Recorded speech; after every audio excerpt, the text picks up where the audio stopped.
Educational determinism గ్రంథ రచయితని comment చేయండి. Hi అండి అందరికీ. ఈరోజు మనం సైకాలజీకి సంబంధించి ఫస్ట్ చాప్టర్ అయినటువంటి పెరుగుదల, వికాసం, పరిపక్వత నుంచి ఒక 50 బిట్స్ వరకు ఒకసారి చూద్దాం. మనకి టెట్లో ఇంపార్టెంట్గా రిపీటెడ్గా వస్తున్నటువంటి ఏరియాస్ అన్నమాట ఇవి.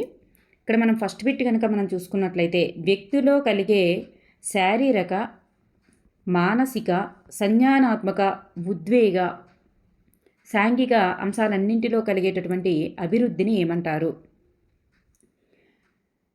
ఇక్కడ కిందన ఆప్షన్స్ ఒకసారి చూసుకున్నట్లయితే ఈ అంశాలన్నింటిలో కలిగినటువంటి అభివృద్ధికి గల పేరే వికాసం. నెక్స్ట్ వన్ చూద్దాం. వ్యక్తి యొక్క ఆకారాలను ప్రాకార్యాలను సమైక్యం చేసి విశదపరిచే క్లిష్ట ప్రక్రియ వికాసం అని అనినవారు ఎవరు? వ్యక్తి యొక్క ఆకారాలను ప్రాకార్యాలను సమైక్యం చేసి విశదపరిచే క్లిష్ట ప్రక్రియ వికాసం అని అనినవారు ఎవరు అంటే option B is right answer, Anderson. Next one. 9 నెలల శిశువు ఈతను అభ్యసించే వికాసము పొంది ఉండలేకపోవటలో ప్రభావం చూపేటటువంటి అంశం ఏమిటి? 9 నెలల శిశువు ఈతను అభ్యసించడం జరుగుతుందా? జరగదు. సో ఎందుకు చేయలేకపోతున్నాడు అంటే ఏంటి దాని యొక్క అంటే ఇలా చేయలేకపోవడానికి గల ప్రభావం చూపే అంశం ఏమిటి అని చూసుకున్నట్లయితే అది పరిపక్వత చెందలేదు. ఈత నేర్చుకోవడానికి గల పరిపక్వత చెందలేదు. పరిపక్వత అంటే ఏదైనా నేర్చుకోవడానికి తగినటువంటి వయస్సు కలిగి ఉండడాన్ని పరిపక్వత అంటారు. అంటే సెర్టైన్ అంశాన్ని నేర్చుకోవడానికి కలిగినటువంటి వయస్సు అనేది పొందకపోవడమే పరిపక్వత అంటారు. అంటే వయసుతో పాటు అది నేర్చుకోవడం జరుగుతుంది తప్ప అంతకు ముందే అంటే 9 నెలలకే ఈత నేర్చుకోవడం అనేది అసాధ్యం. అలా జరగదు అని చెప్పేసి దానికి రిలేటెడ్గా ఉన్నదే పరిపక్వత అన్నమాట. నెక్స్ట్ వన్ చూద్దాం. క్రింది వానిలో సరి అయినది ఏది? ఇది చాలా చాలా ఇంపార్టెంట్ అయినటువంటిది. ఈసారి టెట్లో వచ్చేటటువంటి అవకాశం ఉన్నటువంటిది అనమాట ఈ బిట్. ఈ క్రింది వానిలో సరి అయినది ఏది? Option 3 is right answer. వికాసము ఈక్వల్స్ టు ఎఫ్ ఆఫ్ పరిపక్వత ఇంటూ అభ్యసనం.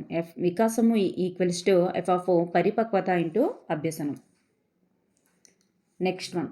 8 సంవత్సరాల శిశువు యొక్క ప్రస్తుత ఎత్తును బట్టి 20 సంవత్సరాల కల్లా శిశువు ఎంత ఎత్తు వరకు ఎదుగుతాడు అని అంచనా వేయవచ్చు. దీనిని వివరించేటటువంటి వికాస సూత్రం ఏమిటి?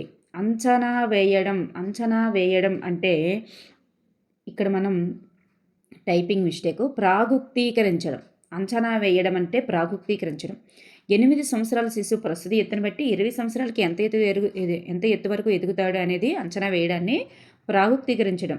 అంచనా వేయడం అంటే ప్రాగుక్తీకరించడం. వికాసాన్ని ప్రాగుక్తీకరించవచ్చు అనేది అవుతుందన్నమాట. Next one.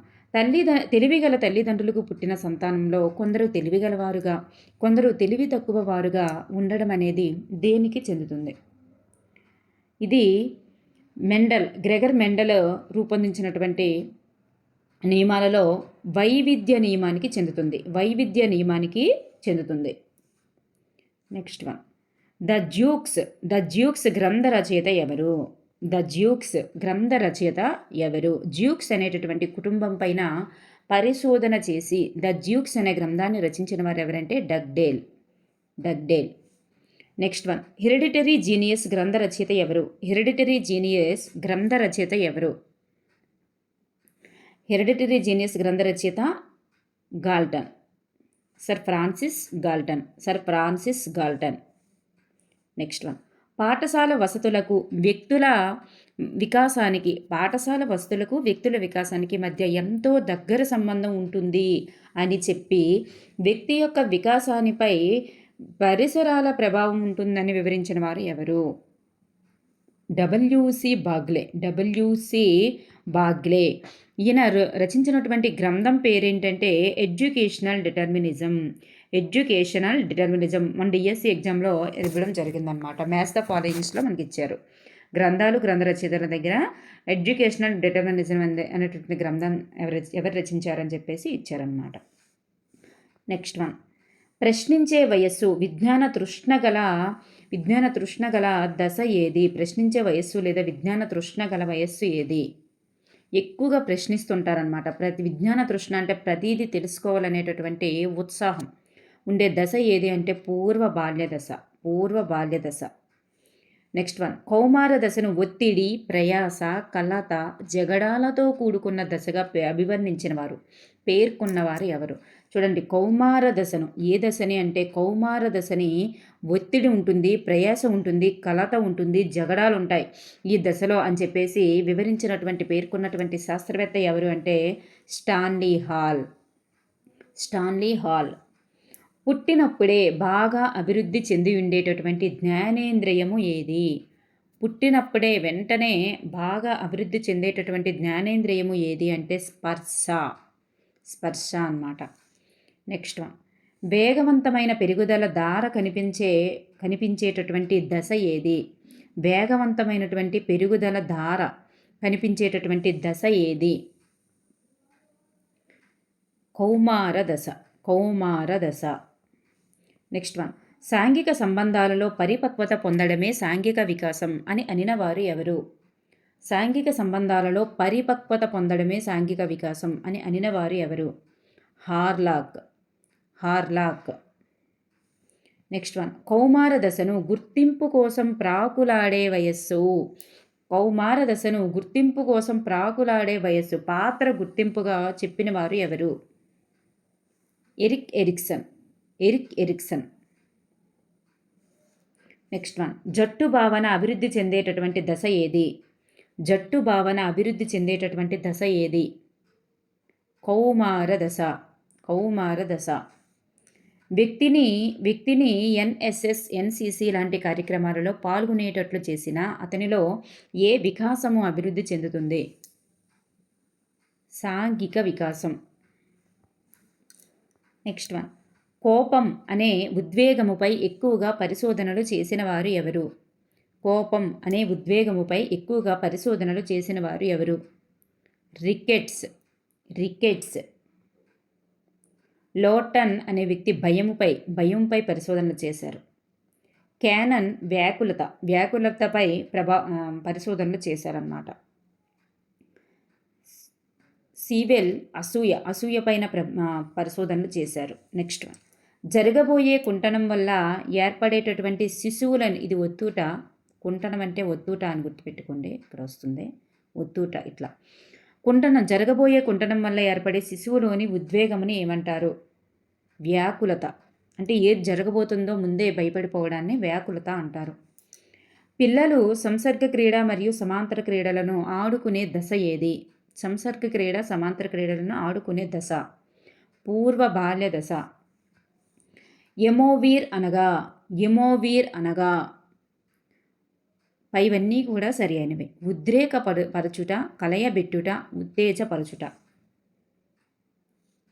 Next one, language and mind గ్రంథ రచయిత ఎవరు? లాంగ్వేజ్ అండ్ మైండ్ గ్రంథ రచయిత ఎవరు? చామ్స్కీ. పియాజే ప్రకారం వస్తు స్థిరత్వం ఈ క్రింది దశలో జరుగుతుంది. పియాజే ప్రకారం వస్తు స్థిరత్వం ఈ క్రింది దశలో జరుగుతుంది. ఇంద్రియ చాలక దశ. ఇంద్రియ చాలక దశ. నూతన సమాచారం లేదా అనుభవాల పరిచయం వలన ప్రస్తుత జ్ఞాన నిర్మాణాలలో జరిగే పరివర్తనను ఏమంటారు? నూతన సమాచారం లేదా అనుభవాల పరిచయం వలన ప్రస్తుత జ్ఞాన నిర్మాణాల్లో జరిగే పరివర్తన కనిపిస్తే దాన్నే అనుగుణ్యము అంటారు. అనుగుణ్యము అంటారు. పియాజే మేక్ బిలీవ్ ప్లే. పియాజే యొక్క మేక్ బిలీవ్ ప్లే అనేది ఈ దశకు సంబంధించినది. ఏ దశకు సంబంధించినది? పూర్వ ప్రచాలక దశకు సంబంధించినది. నెక్స్ట్ వన్, సాంప్రదాయ పద్ధతిలో వ్యాకరణ బోధనను వ్యతిరేకించిన వారు ఎవరు? సాంప్రదాయ పద్ధతిలో వ్యాకరణ బోధనను వ్యతిరేకించిన వారు ఎవరు?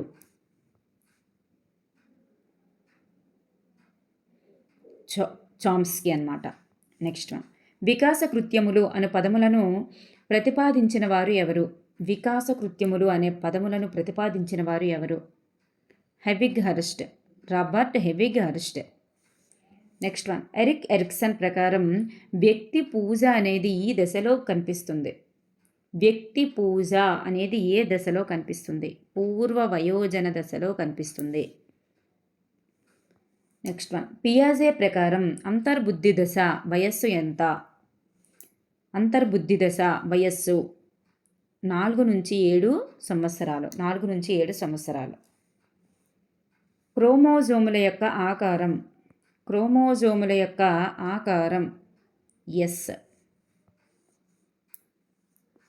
వికర్షణ అను సహజాతము నుండి వెలువడేటటువంటి ఉద్వేగము ఏమిటి? వికర్షణ అను సహజాతము నుండి వెలువడే ఉద్వేగము ఏమిటి?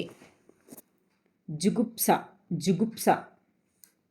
సిగ్మండ్ ఫ్రాయిడ్ చెప్పినటువంటి అద్యహం అనే భావన వ్యక్తిలో ఏ వికాసాన్ని ప్రోత్సహిస్తుంది? వ్యక్తిలో ఏ వికాసాన్ని ప్రోత్సహిస్తుంది? నైతిక వికాసం. నైతిక వికాసాన్ని ప్రోత్సహిస్తుంది. పియాజే ప్రకారం సంజ్ఞానాత్మక వికాసం దాదాపుగా పూర్తయ్యే వయస్సు ఎంత? సంజ్ఞానాత్మక వికాసం ఈ వయస్సుతో పూర్తయిపోద్ది. ఏ వయస్సు అంటే 16 సంవత్సరాలు. అండంలో ఉండేటటువంటి క్రోమోజోముల సంఖ్య, అండములో ఉండేటటువంటి క్రోమోజోముల సంఖ్య 23. చామ్స్కీ ప్రకారం ఎల్ఏడి అనగా, ఎల్ఏడి యొక్క ఫుల్ ఫామ్ ఏమిటి? చామ్స్కీ ప్రకారం language acquisition device. Language acquisition device.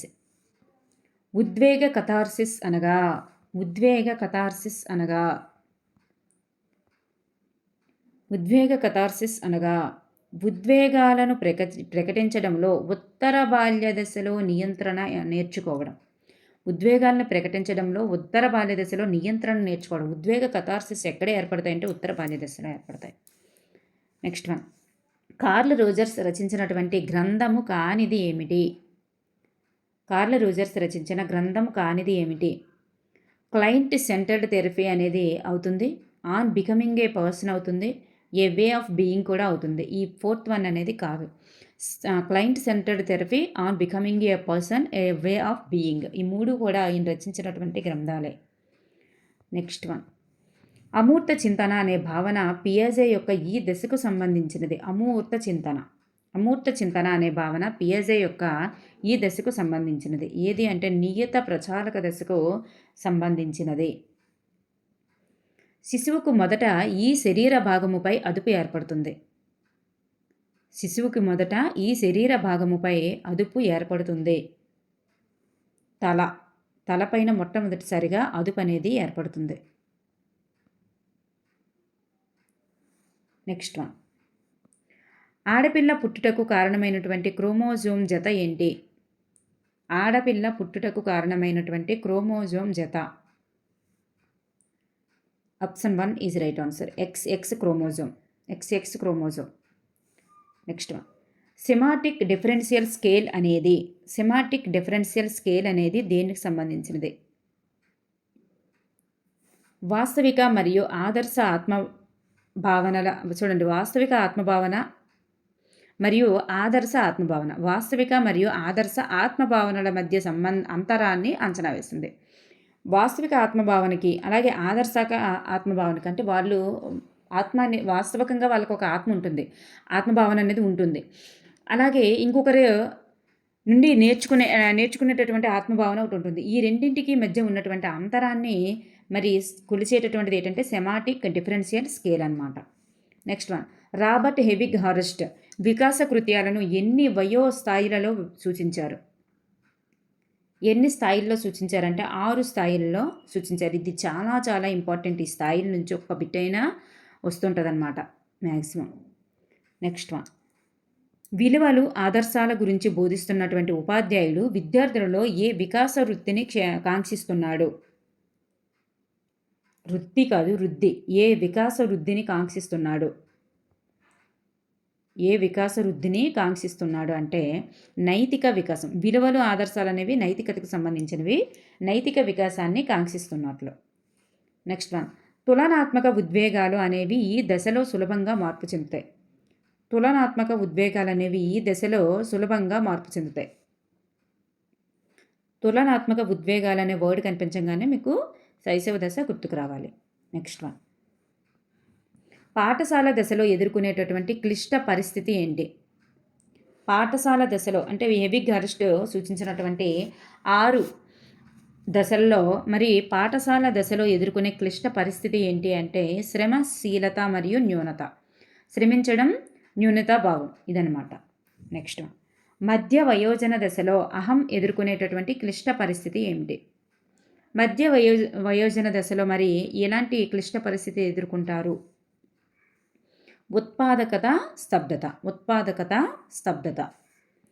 పాఠశాలలో ప్రతిరోజు జరిగే అసెంబ్లీకి క్రమం తప్పకుండా వెళ్ళి బడి నియమాలు బలవంతంగా పాటించే 12 సంవత్సరాల రాము ఉన్న దశ కోల్బర్గ్ ప్రకారం ఏమిటి? క్రమం తప్పకుండా పాటిస్తున్నాడు, బలవంతంగా పాటిస్తున్నాడు, కానీ క్రమం తప్పకుండా పాటిస్తున్నాడు. మరి ఆ రాము ఉన్నటువంటి దశ ఏంటి? కోల్బర్గ్ నియమాల ప్రకారం 6 దశలు కదా సూచించారు కోల్బర్గ్. మరి 3 స్థాయిల్లో 6 దశలు అనేవి చూపించారు. మరి సాంప్రదాయ స్థాయిలోని 4వ దశకి ఇది చెందుతుందన్నమాట. నెక్స్ట్ వన్, ప్రతి తార్కిక ప్రచాలనం కూడా తిరిగి వెనుకకు చేయవచ్చు అనే లాజిక్ లేకపోవడాన్ని ఏమంటారు? దానినే విపర్యయాత్మక భావనాలోపం అంటారు. నెక్స్ట్ వన్, వ్యక్తి యొక్క వికాసంను ప్రభావితం చేసేటటువంటి కారకాలు ఏమిటి? వ్యక్తి వికాసాన్ని ప్రభావితం చేసే కారకాలు ఏమిటి? జీవకారకాలు, మనోవైజ్ఞానిక కారకాలు, సామాజిక లేదా పరిసర కారకాలు. సో ఈ 3 కూడా వ్యక్తి యొక్క వికాసాన్ని ప్రభావితం చేస్తాయి. లాస్ట్ అండ్ ఫైనల్ బిట్, అనువంశికత నియమాలను 3 రకాలుగా వర్గీకరించినటువంటి వారు ఎవరు? అనువంశికత నియమాలను 3 రకాలుగా వర్గీకరించిన వారు ఎవరు? Gregor Mendel. Thank you everyone.